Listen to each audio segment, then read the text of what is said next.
আসসালামু আলাইকুম। সুপ্রিয় দর্শক মণ্ডলী, ভারত যে ভুয়া, তারা যে ভুয়া শক্তিশালী দেশ সেটা প্রমাণিত হলো মাত্র কয়েকদিন পূর্বে। পুনরায় পুনরায় প্রমাণিত হলো ভারত যে একটি ভুয়া এবং ভুয়া শক্তিশালী দেশ। ভারত তাদের মিডিয়ার মাধ্যমে, তাদের অনেকগুলো মিডিয়া আছে, তার মাধ্যমে তারা বোঝাতে চায় যে আমরা বিশ্বের শক্তিশালী অল্প কয়েকটা দেশের মধ্যে একটা। তারা বোঝাতে চায় আমরা সাউথ এশিয়ার একমাত্র প্রভাবশালী দেশ, আমরা সাউথ এশিয়াকে নিয়ন্ত্রণ করি। এই যে দক্ষিণ এশিয়া, এই দক্ষিণ এশিয়াটাকে আমরা নিয়ন্ত্রণ করি, আমাদের কথায় চলে, আমরা এখানে রাজা, আমরা এখানে সম্রাট, আমরা এখানে রাজনীতি পরিচালনা করি, আমাদের শাসন এই অঞ্চলে চলে। তারা তাদের অনেক স্বপ্ন, তারা এই সাউথ এশিয়াতে বড় একটা ফেডারেল রাষ্ট্র তৈরি করতে চায়। এই ধরনের কুস্বপ্ন তারা দেখে বিভিন্ন স্বাধীন সার্বভৌম দেশ তারা দখল করে ভারতের মধ্য নিয়ে আসবে। এই ধরনের কথাবার্তা তাদের রাজনীতিবিদদের মধ্য থেকেও মুখ থেকে প্রকাশ পাচ্ছে। আমরা বিভিন্ন তথ্য মাধ্যমে এগুলো মাঝে মাঝে জানি। তো তারা আন্তর্জাতিকভাবে প্রচার চালাচ্ছে যে আমরা অনেক শক্তিশালী।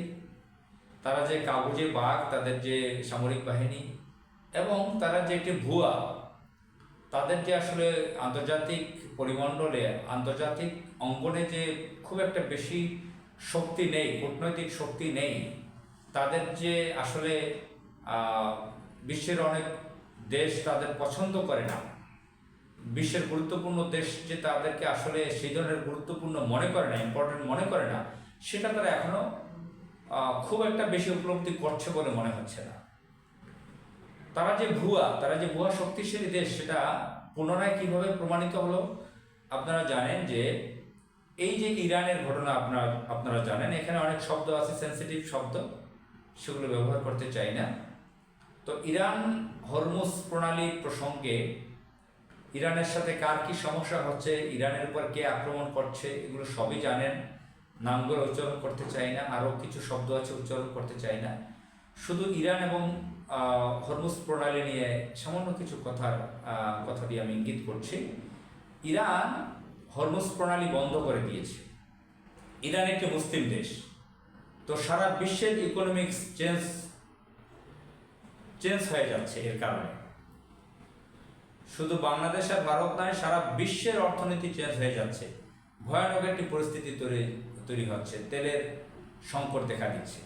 ইরানের হাতে এই হরমুজ প্রণালীর নিয়ন্ত্রণ রয়েছে। তো ইরান এটা বন্ধ করে দিয়েছে। ইরান কার বুদ্ধিতে, কার কুপরামর্শে ইরানের উপর আক্রমণ করছে যুক্তরাষ্ট্র, সেটা আপনারা জানেন। এখন অনেক ধরনের আক্রমণ হয়েছে, ইরানের বহু মানুষকে মেরে ফেলা হয়েছে, ইরানের বহু ক্ষতি হয়েছে, অনেক ঘটনা আছে, বিস্তারিত বেশি কথা বলতে চাচ্ছি না।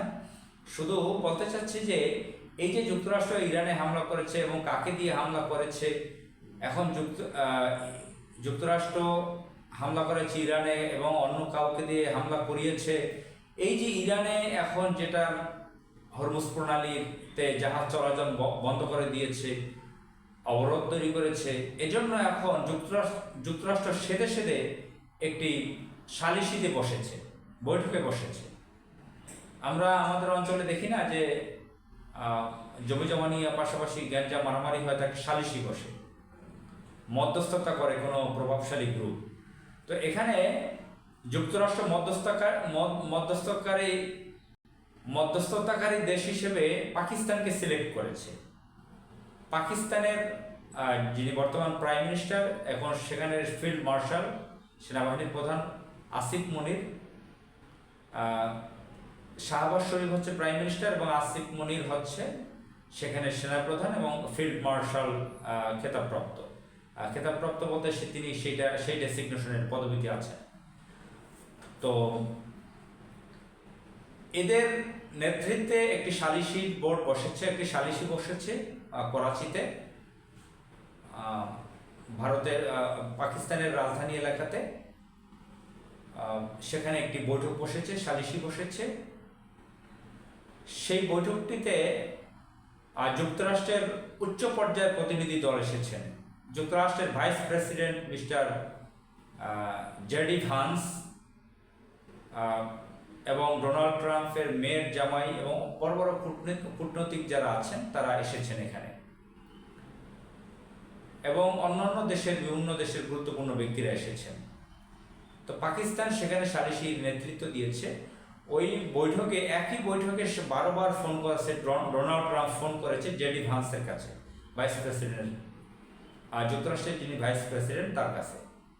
তো এই কথাগুলো বলতে চাচ্ছি এই জন্য যে ভারত মনে করেছে যে এত বড় একটা ডিল, সালিসি, এগুলো তো আমরা পৃথিবীতে বিশ্বে পরিচিতি করিয়েছি, আমরা শক্তিশালী দেশ ভারত, আমাদের দেশকে তো আমরাই না এটা ডিল করব, আমাদের দিল্লিতে, নয়াদিল্লিতে আমাদের ভারতে না এটা বৈঠক পরে বসবে। পাকিস্তান যে রাষ্ট্রকে তারা তুচ্ছ তাচ্ছিল্য করে, জঙ্গি হিসেবে পরিচিত করাতে চায়, তাছাড়া মুসলিম দেশ, মাঝে মাঝে এমন অবস্থা হয় যে রাষ্ট্র হিসেবেই পাকিস্তানকে মানতে চায় না।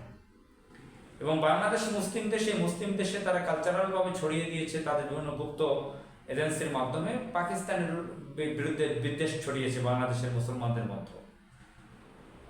তো এই ভারত পাকিস্তানকে রাষ্ট্র হিসেবেই মনে করে না, এমনভাবে তারা পাকিস্তানের বিরুদ্ধে কথাবার্তা বলে এবং নিজেদেরকে এমনভাবে শক্তিশালী হিসেবে প্রমাণ করতে চায় যে আমরা ছাড়া কিছুই না, বিশ্বের বড় বড় ব্যাপার আমরা ডিল করব, আমাদেরকে আমাদেরকে সাথে রাখবে, যুক্তরাষ্ট্র আমাদের মিত্র দেশ।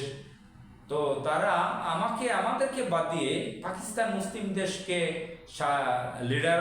লিডার মানলো, সালিসিতে তাদের নেতৃত্ব মেনে নিল, তাদের মাধ্যমে বৈঠক করলো, তাদের দেশে বৈঠক হলো, এমনকি এই বৈঠকটা যাতে পাকিস্তানে না হয় এই জন্য প্রচারণা চালিয়েছে, পাকিস্তানের নিরাপত্তা নেই, জঙ্গি দেশ, এই সেই ভারতের মিডিয়াগুলো সেগুলো প্রচার চালিয়েছে।